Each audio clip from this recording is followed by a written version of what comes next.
अस्सलाम वालेकुम। आप देख रहे हैं बैरिस्टर एहतशाम अमीरुद्दीन को। इस वीलॉग में कुछ अहम स्टोरीज़ पर आपसे गुफ्तगू होगी। एक तो इमरान खान साहब की बरियत की खबर है, साइफ़र केस में जो आगे पेशरफ्त हुई है उसके हवाले से भी गुफ्तगू होगी। जनरल बाजवा जनरल फैज़ के हवाले से ख्वाजा आसिफ का अहम स्टेटमेंट है, उस पर गुफ्तगू होगी। मोहसिन नकवी वज़ीर दाखिला, उन्होंने एक आप ये कह लें कि मिसगाइडिंग किस्म का स्टेटमेंट दिया है बहुत ही, और पाकिस्तान के अवाम को बेवकूफ़ समझ कर दिया है। उसका पोस्टमार्टम करूँगा और आपको बताऊँगा कि हकीकत क्या है।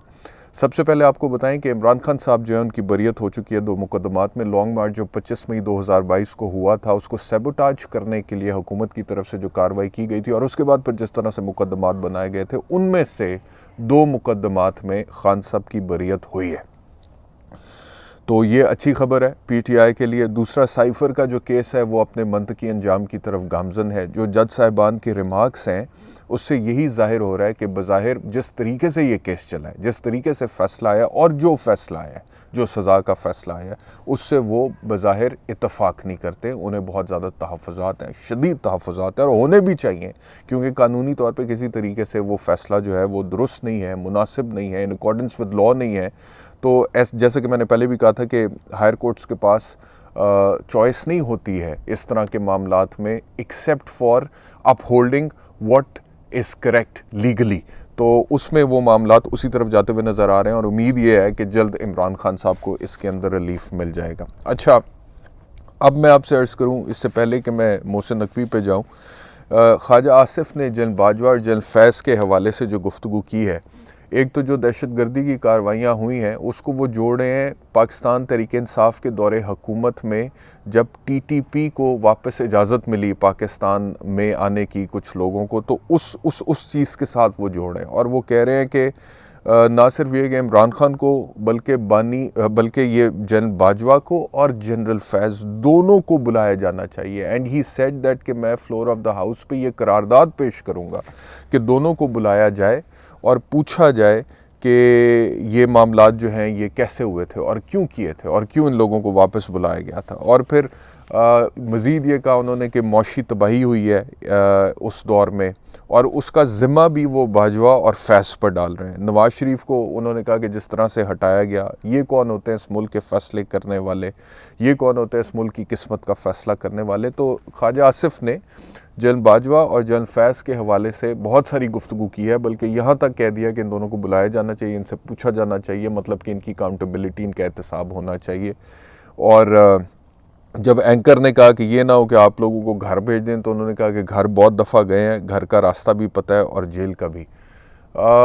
अब ये जितनी भी गुफ्तगू है ख्वाजा आसिफ की, इस वक्त की जो इस्टेब्लिशमेंट है उसके साथ तो ये हैंड इन ग्लव्स है, उसके साथ तो इन्हें कोई प्रॉब्लम नहीं। यानी कि इस वक्त की इस्टेब्लिशमेंट सियासत में मुदाखलत करे, इमरान खान को घर भेजे या इमरान खान को जेल में रखने में कोई किरदार अदा करे, या सियासत में दीगर मामलात में कोई डिसीजन मेकिंग करे, या और कुछ भी करे, उससे कोई प्रॉब्लम नहीं है, वो सब जस्टिफाइड है। लेकिन जो इनके दौरे हुकूमत में हुआ, जनरल बाजवा और जनरल फैज़ के दौर में, वो सब गलत है और उसकी अकाउंटेबिलिटी भी होनी चाहिए और उसको बुलाकर पूछा भी जाना चाहिए इन दोनों से कि जी ये आप लोगों ने क्यों किया, कैसे किया, इसका जवाब दें। ये सोच है, यानी कि ये सोच नहीं है कि कानून का इतलाक सब पर होना चाहिए, एक सा होना चाहिए, सिस्टम दुरुस्त होना चाहिए। अगर हमारे साथ गलत हुआ था तो आज हमें गलत का साथ नहीं देना चाहिए, नहीं, ये सोच नहीं है। सोच ये है कि जो कुछ भी हमारे साथ हुआ था वो गलत था और जो आज हो रहा है वो सही है, क्योंकि उसके बेनिफिशरी हम हैं। लेकिन बहरहाल ये इस्टेब्लिशमेंट के सोचने की बात है कि पहले तो ये था ना कि जब जनरल बाजवा और जनरल फैज़ का दौरे हुकूमत था और इमरान खान साहब उभर रहे थे, तो फिर नवाज़ शरीफ और आसिफ अली ज़रदारी के ख़िलाफ़ बात करते थे और इस्टेब्लिशमेंट और इमरान खान का एक पेज सलामत था। तो लोगों को ये लगता था कि जो असल ख़राबी की वजह है वो इन सियासतदानों में है या पॉलिटिकल सिस्टम में। लेकिन अभी पॉलिटिशियंस अक्रॉस द डिवाइड, चाहे वो आज की इस्टेब्लिशमेंट है चाहे वो कल की इस्टेब्लिशमेंट है, इस्टेब्लिशमेंट को मूरद इल्ज़ाम ठहरा रहे हैं ख़राबी हालात का। यानी कि उसमें पीटीआई भी आज शामिल है। पाकिस्तान तहरीक इंसाफ के साथ जो कुछ हुआ है वो भी आवाज़ उठाती है इस्टेब्लिशमेंट की, वो भी कहती है कि ये गलत हो रहा है। तो पीटीआई भी कहती है कि इस्टेब्लिशमेंट ठीक नहीं कर रही, पीएमएलएन भी कहती है, पीपल्स पार्टी भी कहती है इस्टेब्लिशमेंट ठीक। हाँ, ये और बात है कि अलग-अलग वक्त में कहते हैं। एक वक्त पॉसिबली आ सकता है कि सब इकट्ठे होकर एक ही दफ़ा कह दें कि जो पहले भी हुआ है और जो आज भी हो रहा है ये गलत है। तो ये इस्टेब्लिशमेंट के सोचने की बात है। इस्टेब्लिशमेंट मैं समझता हूँ कि पॉलिटिकली जो भी उनकी मूव है या जिस तरह भी उन्होंने प्लानिंग की थी या जिस तरह भी वो मामलात को आगे लेकर चलना चाहते थे और चले हैं, अब भी इस वक्त की इस्टेब्लिशमेंट के जो फैसले थे उसके जो अब नतायज सामने आ रहे हैं, मेरे ख्याल में उसमें इस्टेब्लिशमेंट ने बहुत कुछ लूज़ किया है। ये उनके सोचने की बात है कि पीटीआई भी उनके ख़िलाफ़ बात करी है, तो जी नून लीग के ख्वाजा आसिफ भी करें, नून लीग भी करती है और वो भी करती है, पीपल्स पार्टी भी करती है। अभी वो करमानी साहब का मैं स्टेटमेंट देख रहा था कि उन्होंने कहा कि ओन चौधरी कैसे जीत गया। मैंने तो ओन चौधरी को वोट नहीं किया अपने हल्के में, ओन चौधरी जीता कैसे। अब आप इमेजिन करें, ये पीएमएलएन के आसिफ सईद करमानी, और वो कह रहे हैं सलमान अकरम राजा के मुकाबले में ओन चौधरी कैसे जीता। तो बहरहाल ये भी एक ख़बर है। उसके अलावा एक ख़बर यह है कि हसन और हुसैन नवाज़ के जो 3 केसेस थे, फ्लैगशिप, एवन फील्ड और अल अजीज़िया, तीनों में बरीयत होगी और होनी भी थी। जब वालिद साहब की पहले हो गई, मरीम नवाज़ साहिबा की पहले हो गई, तो फिर अब इन दोनों का क्या कसूर था, इनको भी बुलाया गया है। अब थोड़ा बहुत प्रोटोकॉल इनका भी बेचारों का बनता था कि आ जाओ भाई प्रोटोकॉल लवो, तो सलूट लवो, पुलिस को लो, तो अदालत करो, बरीयत लवो, घर जाओ, फिर लंदन जाओ, फिर कारोबार करो, जो भी करना है। तो बहरहाल उन लोगों की भी बरीयत हो गई है। इसके अलावा मैं आपसे अर्ज़ करूं कि जो 9 मई के वाक़यात हैं, उस हवाले से पिंडी की जो दहशतगर्दी की अदालत है, उसने सीएम केपीके के और पाकिस्तान तहरीक इंसाफ के कुछ रहनुमाओं के नाकाबिल ज़मानत वारंट गिरफ्तारी निकाले, यानी कि Ali mean Gandapur, CM KPK के भी वारंट गिरफ्तारी उसमें निकले हैं। नैब जो है उसने तोशाखाना की रिपोर्ट अदालत में जमा कराने के लिए मोहलत तलब कर ली है नवाज शरीफ और आसिफ अली जरदारी के ख़िलाफ़। यानी कि एक तरफ आपको नैब नज़र आएगा इमरान खान के ख़िलाफ़ फुल मुतहरक, मतलब कि शाह से ज़्यादा शाह का वफ़ादार, और उसमें बहुत एफिशिएंट और एक्सपेडिशियसली, मतलब कि ट्रायल को भी ऐसे जैसे टर्बो लगा हुआ है और वो मुकम्मल हो। और यहाँ पे रिपोर्ट ही नहीं आ रही है कि आसिफ अली जरदारी और नवाज शरीफ के ख़िलाफ़ जो नैब के इल्ज़ामात हैं उस हवाले से, तो उसमें उन्होंने मज़ीद वक्त तलब कर लिया। अब आ जाता हूँ मैं जो इस वीलॉग की आखिरी स्टोरी है मोहसिन नकवी के हवाले से। ये वफाकी वज़ीर दाखिला मोहसिन नकवी का एक स्टेटमेंट मैं अभी देख रहा था, जिसमें उन्होंने कहा कि जी सोशल मीडिया पर पाबंदी होना चाहिए। अमेरिका जैसे मुल्क में भी सोशल मीडिया पर पाबंदी लगी है। टिकटॉक का हवाला वो दे रहे थे कि टिकटॉक में अमेरिका में पाबंदी लग गई है, तो इस वजह से सोशल मीडिया को खुला नहीं छोड़ा जा सकता। ये और बात है कि वफाकी वज़ारत दाखिला ने ये कहा है कि जी उनकी मर्ज़ी से या उनके कहने पर एक्स पर पाबंदी नहीं लगी है, ट्विटर पर या एक्स पर पाबंदी नहीं लगी है। पता नहीं फिर पाबंदी कैसे लगी है, कहाँ से लगी है, लेकिन बहरहाल उसको फिर भी जस्टिफाई कर रहे हैं ये कह के कि अमेरिका जैसे मुल्क में सोशल मीडिया पर पाबंदी लगी है, तो सोशल मीडिया को पे तो पाबंदियां लगना और उसको इस तरह से कंट्रोल या रेगुलेट करना बहुत ज़्यादा ज़रूरी है। अब ये इतना फजूल आर्ग्यूमेंट है, इतनी बोदी किस्म की दलील है कि वो समझते हैं कि पाकिस्तान के लोग बेवकूफ़ हैं और कुछ भी कह देंगे, और मीडिया में वो वैसे ही रिपोर्ट होना शुरू हो जाता है और उसके ऊपर उस तरह से फिर बात भी नहीं हो पाती है। मीडिया के जो हालात हैं, मैं आपको ज़रा क्विकली बता देता हूँ कि अमेरिका का जो हवाला उन्होंने दिया वो किस तरह से पाकिस्तान के लोगों को मिसगाइड कर रहे हैं। अमेरिका में जो टिकटॉक के हवाले से उन्होंने बात की है ना कि पाबंदी लगी है, तो वो इस तरह की पाबंदी नहीं लगी है जैसे वहाँ पे दिल किया पाकिस्तान में पाबंदी लगा दी फ्रीडम ऑफ स्पीच पे कि अच्छा इस वक्त हुकूमत वक्त के ख़िलाफ़ बात हो रही है, लोग आज़ादी इज़हार राय जो है वो एक्सरसाइज कर रहे हैं, तो लिहाजा इसको बंद कर दिया जाए ऑल ऑफ अ सडन। और इसको अमेरिका जैसे मुल्क में जो टिकटॉक के हवाले से लेजिस्लेशन हुई है, वो हाउस ऑफ रिप्रेजेंटेटिव्स ने अभी थोड़े दिन पहले बिल एक प्रेजेंट किया, पास किया। ये 13 मार्च की खबर मैं आपको कह रहा हूँ। उसमें उन्होंने ये कहा है कि जो चाइना की कंपनी है बाइट डांस उसका नाम है, जो टिकटॉक को ओन करती है, उसकी मालिक है, वो या तो ये प्लेटफॉर्म बेच दे किसी ऐसी कंपनी को जो कि चाइना की नहीं है, जो चाइना बेस्ड नहीं है, या फिर ये बैन हो जाएगा। और 165 दिन की मोहलत दी, और वो क्यों दी है ये मैं आपको बताता हूँ। और अब ये लेजिस्लेशन चली गई है सेनेट में। सेनेट में अभी ये लेजिस्लेशन पास होगी या नहीं होगी ये अनसर्टन है, इसके ऊपर कोई किसी किस्म की कॉन्फर्मेशन नहीं है। और ये भी मैं आपको बताऊं कि टिकटॉक जो है इसके ऊपर पहले डोनाल्ड ट्रंप ने 2020 में पाबंदी लगाई थी अमेरिका के अंदर, और अदालत ने उसको रिवर्स कर दिया था। डोनाल्ड ट्रंप का जो एग्जीक्यूटिव ऑर्डर था उसको गैर कानूनी करार देते हुए ख़त्म कर दिया था अदालत ने। उसके बाद फिर मोंटाना एक स्टेट है अमेरिका में, उन्होंने पाबंदी लगाई, टिकटॉक के आउटराइट बैन कर दिया था, तो अदालत ने उसको भी रिवर्स कर दिया। उन्होंने कहा कि इस तरह से पाबंदी नहीं लग सकती है। अब वो लेकर आए हैं लेजिस्लेशन कानून, और उसमें बाकायदा तौर पर वजूहात हैं, उसके पीछे बहुत सारी डिबेट है। मार्च 2023 में टिकटॉक के CEO को, जिसका नाम है शॉ जी च्यू, उसको बुलाया गया था और उसकी हेयरिंग की गई थी और उससे बहुत सारे सवाल भी पूछे गए थे। तो ये वजह क्या है अमेरिका में अब मैं आपको बताता हूँ है क्या, और फिर सोचें आप कि किधर पाकिस्तान वाली पाबंदी और किधर अमेरिका वाली पाबंदी। टिकटॉक आया अमेरिका में 2017 में, और उसके आते साथ ही अब आपको पता है कि अमेरिका तो लीडर्स हैं टेक्नोलॉजी में दुनिया में, ये इंफॉर्मेशन टेक्नोलॉजी में। फेसबुक, यूट्यूब, स्नैपचैट, इंस्टाग्राम, ये अमेरिका में है ना सारे। तो फेसबुक मार्क ज़करबर्ग का है, यूट्यूब, गूगल, ये सब अमेरिकन कंपनीज़ हैं जिन्होंने बनाया और पूरी दुनिया में सॉफ्टवेयर बेचा है और पूरी दुनिया में चलता है।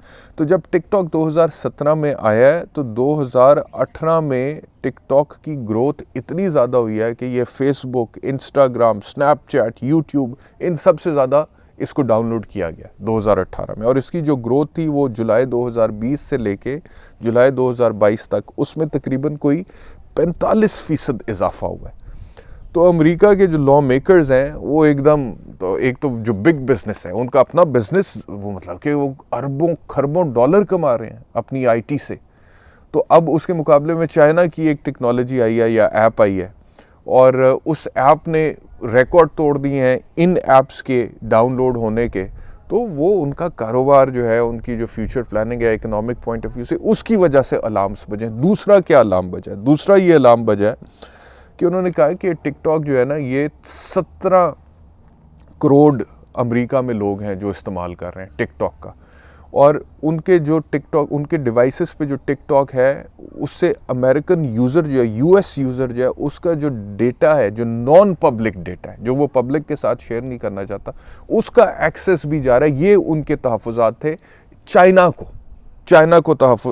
जा रहा है उसका एक्सेस। तो लिहाजा उन्होंने ये नुक्ता उठाया कि ये जो चाइनीज़ पेरेंट कंपनी है जिसका नाम बाइट डांस है, ये कंपनी जो है, इसके पास US यूज़र का सेंसिटिव डेटा जा रहा है, और अगर कोई कंटेंट ऐसा अमेरिका का यूज़र अपलोड करता है टिकटॉक पे जो कि चाइना या चाइनीज़ हुकूमत के ख़िलाफ़ है, ये कंपनी उसको बैन भी कर सकती है, उसको उस डेटा को हटा भी सकती है। तो इसके ऊपर उन्होंने इतराज़ उठाए और रिजर्वेशंस उठाई। टिकटॉक ने अपना दिफा किया। टिकटॉक ने कहा जी कि जो यूज़र का डाटा है वो टिकटॉक जो है, टिकटॉक की जो पेरेंट कंपनी है, वो चाइना गवर्नमेंट के साथ शेयर नहीं कर रही है। उन्होंने डिफेंड करने की कोशिश की। ये मैं आपको बता रहा हूँ कि अब बात ये जो कह रहे हैं ना कि टिकटॉक पे बैन लग गया अमेरिका में, वो बैन भी अभी नहीं पूरा लगा, और वो क्या है और उसकी बैकग्राउंड में सब कुछ क्या है वो फिर कंपेयर कर लें आप ज़रा उसको पाकिस्तान के साथ।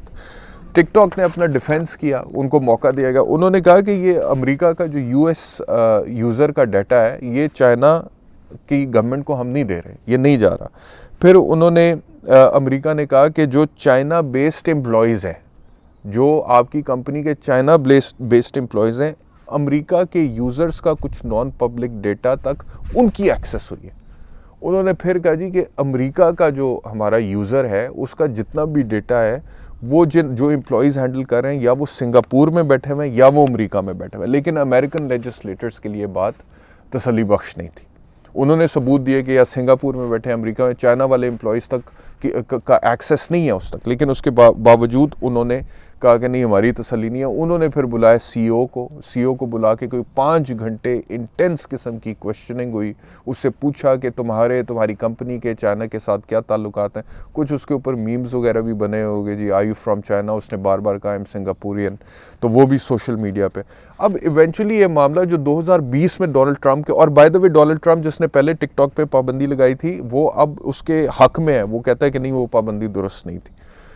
तो जो 2020 में मामला चला था वो अब आके हाउस ऑफ रिप्रेजेंटेटिव्स में बिल पास हुआ और उसमें उन्होंने कहा है कि 165 दिन हम देते हैं ByteDance को, जो अमेरिकन कंपनी है, कि वो टिकटॉक में अपना जो इन्वेस्टमेंट है वो बेचते, किसी ऐसी दुनिया में किसी कंपनी को बेचते जिसका जो चाइनीज़ नहीं है, जो चाइनीज़ कंपनी नहीं है। और अगर 165 दिन में वो नहीं बेचते हैं तो फिर अमेरिका का जो 17 करोड़ यूज़र है उसको टिकटॉक एप्पल स्टोर या गूगल प्ले स्टोर से डाउनलोड करने की इजाज़त नहीं होगी, फिर वो नहीं कर सकेगा। ये कानून अभी है। अब इस कानून के ऊपर अभी सेनेट में बहस होनी है और फिर सेनेट के बाद ये अदालतों में जाना है और पहले अदालतें एग्जीक्यूटिव ऑर्डर्स टर्न डाउन कर जाएं। हो सकता है इस लेजिस्लेशन को भी अदालत चैलेंज कर दे या टर्न डाउन कर दे। तो ये वाली इस वक्त सूरत हाल है। और वो जो बैन वाली बात है ना, मैं आप सर्च करूं, वो बैन ये है कि उन्होंने जो गवर्नमेंट के डिवाइसेज हैं, यानी कि कोई सरकारी मुलाजिम है, कोई सेंसिटिव किसी एजेंसी में काम करता है, उसको जो हुकूमत ने डिवाइस दिया है, उसको जो हुकूमत का डिवाइस है उसके ऊपर टिकटॉक बैन किया गया है। यानी कि जो फ़ोन्स हैं 34 स्टेट्स में गवर्नमेंट डिवाइसेस के, उनके ऊपर टिकटॉक जो है उन्होंने कहा है कि आप इस्तेमाल ना करें, क्योंकि आपके फ़ोन में सेंसिटिव इन्फॉर्मेशन अमेरिका के हवाले से कोई हो सकती है, तो वो कहीं हैक ना हो जाए और वहाँ तक ना हो। तो ये है भाईजान बात। और किधर अमेरिका का कि जी वो मुकाबला कर रहे हैं उनका गूगल, फेसबुक, इंस्टाग्राम, और वो उसमें आईटी की दौड़ में इंटरनेशनली आगे निकलना चाहते हैं और उस वाले से वो पाबंदी लगाने का सोच रहे हैं और वो बिकवाने की कोशिश कर रहे हैं टिकटॉक को in the interest of the American economy. और किधर आपका बैन कि जो इमरान खान के हक में बात करते हैं सोशल मीडिया पे बैठ के लोग, अच्छा जी उनको चुप करा दें, और इस वजह से, और चाहे इकोनॉमी का नुकसान हो रहा है और वो जो कंटेंट प्रोड्यूसर है, फ्रीलांसर है, उनका नुकसान हो रहा है, फ्रीडम ऑफ स्पीच कब हो रहा है, तो नुकसान होता है हो जाए, लेकिन सियासी तौर पे आपके खिलाफ जो है ना बात। तो इतनी फजूल किस्म की आर्गुमेंट है जो मोहसिन नकवी ने दी है, और ये समझते हैं कि लोग बेवकूफ़ हैं और लोग इसको बाय कर लेंगे, और फिर मीडिया क्लियर भी नहीं कर पाता पाकिस्तान में बहुत सारी ऐसी चीज़ें, क्योंकि मीडिया को अभी इजाज़त उस तरह से नहीं है ही नहीं। ठीक है, तो ये मैं चाहता था कि आप लोगों को क्लियर कर दूं कि ये जो एक बिल्कुल स्वीपिंग किस्म का स्टेटमेंट है मोहसिन नकवी का कि जी टिकटॉक सोशल मीडिया अमेरिका जैसे मुल्क में बैन हो गया तो पाकिस्तान में भी बैन हो सकता है, या होना चाहिए, या होगा, या करेंगे, ये कोई कंपैरिजन ही नहीं है कि जिस तरह की सेंसरशिप पाकिस्तान में हो रही है वो आज़ादी इज़हार राय को दबाने के लिए हो रही है, और जो टिकटॉक की बैन करने की बात अमेरिकन सेनेट में हो रही है या लेजिस्लेशन जो लाई जा रही है यहाँ पे, उसके पीछे जो मुहरक़ात हैं अमेरिका के आईटी इंडस्ट्री को या बिज़नेस को प्रोटेक्ट करना और सेंसिटिव इन्फॉर्मेशन को लीक होने से रोकना, दोनों का कोई कंपैरिजन नहीं है। तो ये आप तक पहुँचानी थी। शुक्रिया वीलॉग देखने के लिए। इंशाल्लाह दोबारा आपसे मुलाकात होगी। अपना ख्याल रखिए। अल्लाह हाफ़िज़।